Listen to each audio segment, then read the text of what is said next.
yung insertions ng mga appreciate the congressmen, strategy. ano yun? I mean, how can you question that? Correct.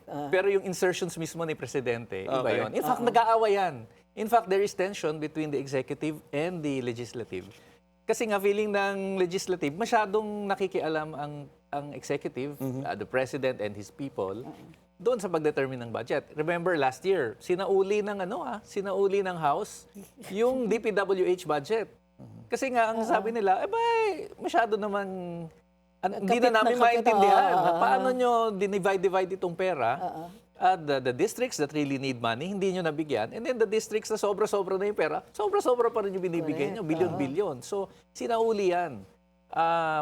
So, there is that tension. And so we know that the members of Congress will understand that in this case, yung presidente mismo nag-encroach din sa power of the purse.